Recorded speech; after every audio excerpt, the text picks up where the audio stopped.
नमस्कार, स्वागत है आपका आर्या न्यूज में। मैं हूं आपके साथ सुमन पाल। उत्तर प्रदेश के कानपुर में ही रविवार रात बड़ी घटना घटी है। दरअसल घंटा घर से ही टाट मिल चौराहे की ओर जा रही एक इलेक्ट्रिक बस बेकाबू हो गई और कई गाड़ियों को टक्कर मारते हुए आगे निकल गई। घटना टाट मिल चौराहे के पास रात करीब 11:30 बजे की बताई जा रही है और वहीं हादसे के बाद पूरे इलाके में अफरा तफरी मच गई और पूर्वी कानपुर के ही डीसीपी ने घटना के बारे में ही जानकारी देते हुए बताया है कि सूचना मिलते ही मौके पर पुलिस और एम्बुलेंस भेजी गई और इस दुर्घटना में ही कम से कम 5 लोगों की मौत हुई है और कई लोग घायल भी बताए जा रहे हैं। उन्होंने बताया कि घायलों को फिलहाल जिला अस्पताल में भर्ती करवा दिया गया है, जबकि पुलिस बस चला रहे ड्राइवर की तलाश और राहत कार्य में जुटी हुई है। शुरुआती जांच में पता चला कि इस पूरे घटना में बस ड्राइवर से गलती हुई है। फिलहाल पुलिस वहां लगे हुए सीसीटीवी फुटेज खंगालने में जुटी है और वहीं इस घटना पर राष्ट्रपति रामनाथ कोविंद ने दुख जताया है। उन्होंने ट्वीट के माध्यम से कहा कि कानपुर में हुई बस दुर्घटना में कई लोगों के हताहत होने की खबर से अत्यंत दुख हुआ है। इस घटना में अपने परिजनों को खोने वाले परिवारों के प्रति मेरी गहन शोक संवेदनाएं हैं और मैं घायल हुए लोगों के शीघ्र स्वस्थ होने की कामना करता हूं। इससे पहले प्रियंका गांधी वाड्रा ने भी इस घटना पर शोक जताते हुए लिखा कि कानपुर से सड़क हादसे का बहुत ही दुखद समाचार प्राप्त हुआ। मृतकों के परिजनों के प्रति मेरी गहरी शोक संवेदनाएं हैं और मैं ईश्वर से प्रार्थना करती हूं कि घायलों को जल्द स्वस्थ लाभ मिले।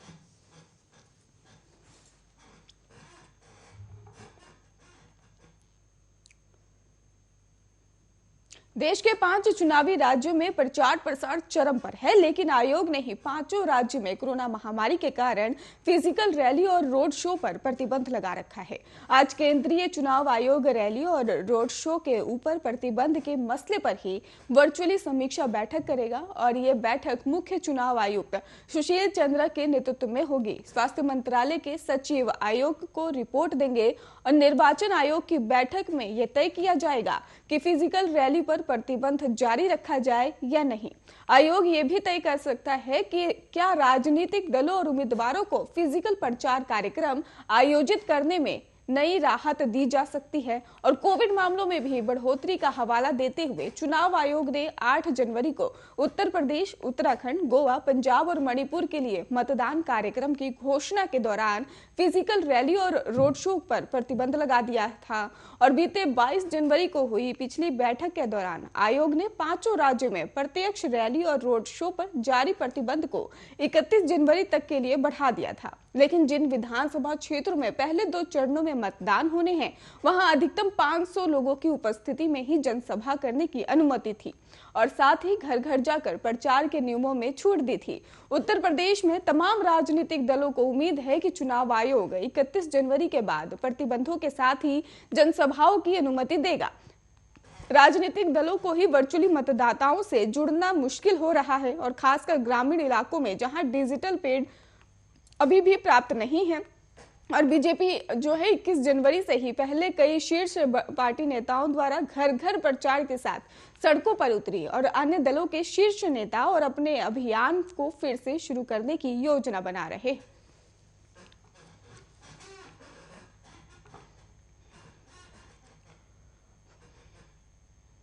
बीजेपी के राष्ट्रीय अध्यक्ष जेपी नड्डा हाथरस में रहे और उन्होंने वहां पर ही अग्रवाल सेवा सदन में प्रभारी मतदाता सम्मान कार्यक्रम में भी भाग लिया और हाथरस सीट से ही पार्टी की प्रत्याशी अंजुला माहौर के लिए भी डोर टू डोर वोट भी मांगे। इस दौरान सपा के राष्ट्रीय अध्यक्ष अखिलेश यादव ने उनके निशाने पर ही रहे और इसके साथ ही नड्डा ने ही अखिलेश पर तरह तरह के तंज भी कसे हैं।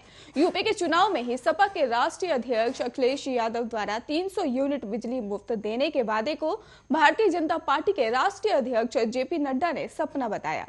उन्होंने कहा कि हमारे राज्य में यूपी में विकास का नया रास्ता बना है और इनके राज्य में ही बिजली आती थी नहीं थी और जब बिजली आती थी नहीं थी तो फिर ऐसे में मुफ्त बिजली देने का वादा सपना ही है। और उन्होंने ये भी कहा कि योगी जी के राज में यूपी में लोगों को 24 घंटे बिजली मिल रही है। नड्डा ने अखिलेश यादव पर निशाना साधा। उन्होंने प्रभावी वोटरों को समझने की कोशिश की कि इनके राज में अपराधियों को संरक्षण मिलता था थाने, तहसील और जिले नेताओं को अलर्ट की होते हुए बहु बेटियां असुरक्षित थीं और व्यापारी पलायन कर रहे थे। खनन माफिया सक्रिय थे और अपहरण उद्योग था और दंगे होते थे। आज ये ऐसे ही प्रत्याशियों को लड़ा रहे हैं जिनमें आधे जेल में हैं और आधे बेल पर हैं। नड्डा ने कहा कि आज उन्हें खुशी होती है कि जाति धर्म की बात करने वाले ये नेता विकास की बातें करने लगे हैं। और कार्यक्रम में केंद्रीय मंत्री अर्जुन राम मेघवाल भी शामिल हुए। उन्होंने अपने कार्यकर्ताओं और समर्थकों को सोशल मीडिया पर ही सक्रिय होने और प्रचार प्रसार करने की बातें समझाई।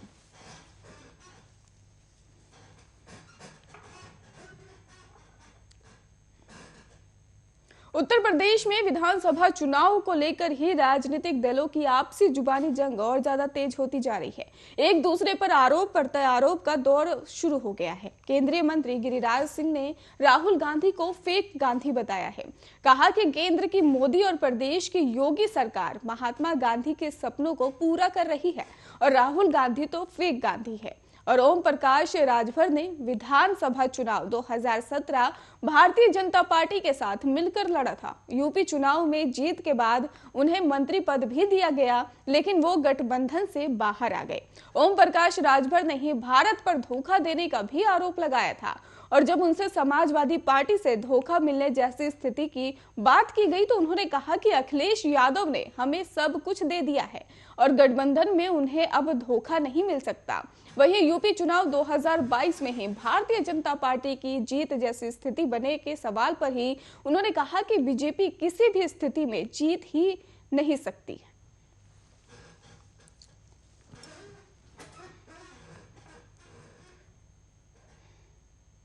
केंद्र पर किसानों से किए गए वादों को पूरा नहीं करने का आरोप लगाते हुए भारतीय किसान यूनियन के नेता राकेश टिकैत ने कहा कि सोमवार को ही कृषि मुद्दों पर देश भर से ही विश्वासघात दिवस मनाया जाएगा। और भाकियू के राष्ट्रीय प्रवक्ता ने ही रविवार को दावा किया कि 9 दिसंबर को सरकार द्वारा किए गए वादों के एक पत्र के आधार पर दिल्ली की सीमाओं पर 1 साल से अधिक समय से चल रहे विरोध प्रदर्शन को वापस लिया गया था, लेकिन वादे अधूरे रह गए थे। टिकैत ने एक ट्वीट में कहा कि सरकार द्वारा किसानों से वादा खिलाफी के खिलाफ ही 31 जनवरी को देशव्यापी विश्वासघात दिवस मनाया जाएगा। सरकार के 9 दिसंबर के जिस पत्र के आधार पर आंदोलन स्थगित किया गया था, सरकार ने उनमें से कोई वादा पूरा नहीं किया है।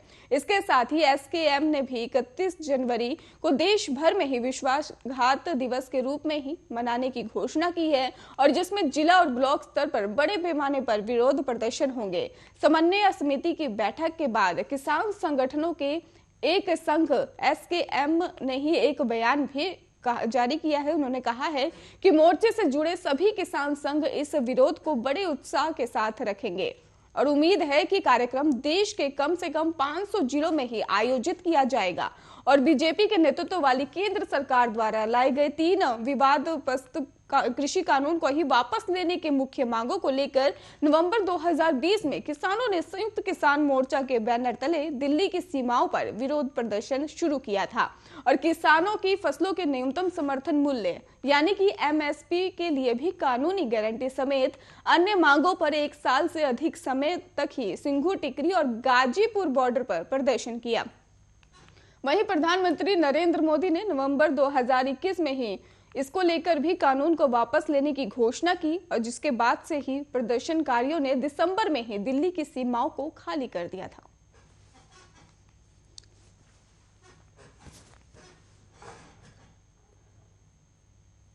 वहीं देश में कोरोना के नए मामलों में लगातार गिरावट देखने को मिल रही है। पिछले 24 घंटे के दौरान ही देश में 2,09,918 नए मामले सामने आए हैं, जिसमें पहले रविवार को देश में ही एक दिन में 2,35,532 लोगों के कोरोना वायरस से संक्रमित पाए जाने के बाद संक्रमण के कुल मामलों की संख्या बढ़कर 4,08,58,241 हो गई थी।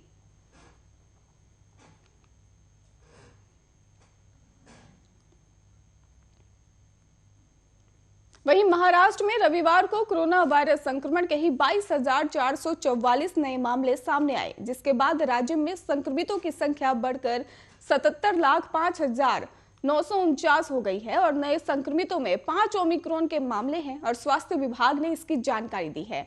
विभाग से प्राप्त जानकारी में कहा गया है कि राज्य में 50 लोगों की संक्रमण से मौत हो गई है और मरने वालों की संख्या बढ़कर 1,42,572 हो गई है। स्वास्थ्य विभाग ने यह भी जानकारी सामने रखी है कि 5 मामले राज्य में जो ओमिक्रॉन से संक्रमण के थे और जिसके बाद से ही इस घातक स्वरूप से संक्रमितों की कुल संख्या 3,130 हो गई है।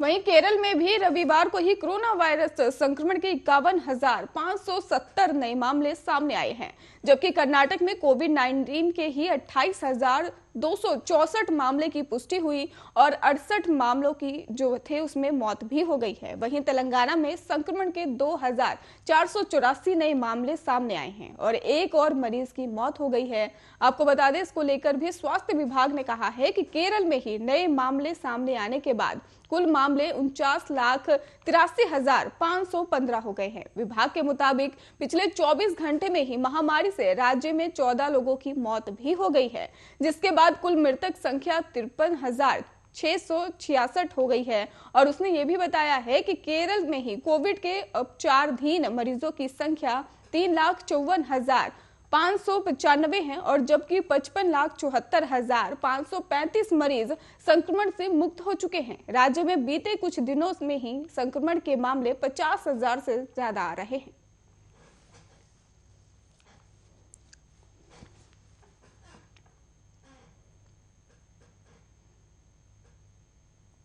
वहीं मध्य प्रदेश में रविवार को कोरोना वायरस संक्रमण के 9,305 नए मरीजों की पुष्टि होने के बाद कुल मामले बढ़कर 9,49,429 हो गए। स्वास्थ्य विभाग के अधिकारी ने जानकारी देते हुए बताया कि पिछले 24 घंटों में प्रदेश में महामारी की वजह से 9 लोगों की मौत हुई है और इसे मिलाकर राज्य में अब तक कुल 10,616 लोग संक्रमण के कारण जान गंवा चुके हैं।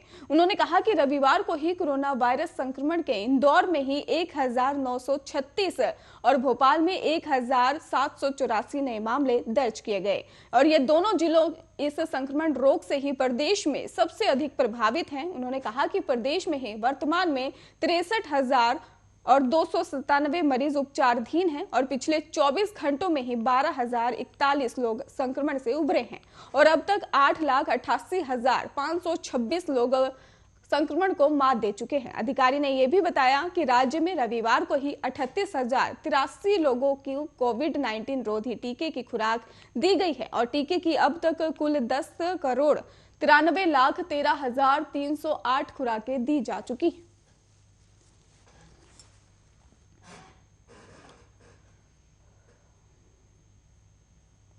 वहीं राजस्थान में रविवार को कोरोना संक्रमण के 10,061 नए मामले सामने आए, जबकि संक्रमण से 21 मरीजों की मौत हो गई। चिकित्सा और स्वास्थ्य विभाग के अनुसार रविवार शाम तक ही राज्य में कोरोना वायरस के 10,061 नए मामले सामने आए। आंकड़ों के अनुसार रविवार को राज्य में ही 12,600 लोग संक्रमण से मुक्त हो गए और इस समय ही राज्य में 72,279 मामले उपचाराधीन हैं। विभाग के अनुसार इस संक्रमण से 21 मौतें हुई हैं और इसके बाद राज्य में इस घातक संक्रमण में अब तक कुल मिलाकर 9,245 लोगों की मौत हो चुकी है।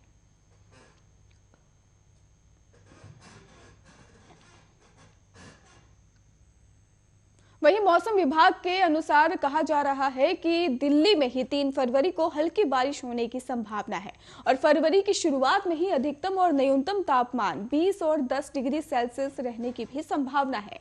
मौसम विभाग के अनुसार रविवार को ही दिल्ली में धूप के कारण ठंड से थोड़ी राहत मिली थी। रविवार को अधिकतम तापमान सामान्य के बराबर 22.2 डिग्री सेल्सियस रिकॉर्ड किया गया। वहीं हवा में भी नमी का स्तर 42 से 94% तक रिकॉर्ड हुआ। मौसम विभाग के अनुसार आज यानी सोमवार को शहर में आसपास ही रहेगा और आसमान में भी हल्की बारिश देखने को मिल सकती है। हालांकि हवाएं और तेज गति से चल सकती हैं और इस दौरान ही हवाओं की गति 22 से 35 किलोमीटर प्रति घंटे की रह सकती है। वहीं अधिकतम तापमान 23 और न्यूनतम तापमान 8 डिग्री तक सिमट सकता है।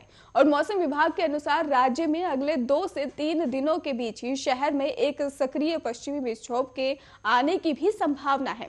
और पश्चिमी विक्षोभ की वजह से ही बुधवार से बादल छाए रह सकते हैं और गुरुवार को हल्की बारिश की संभावना है।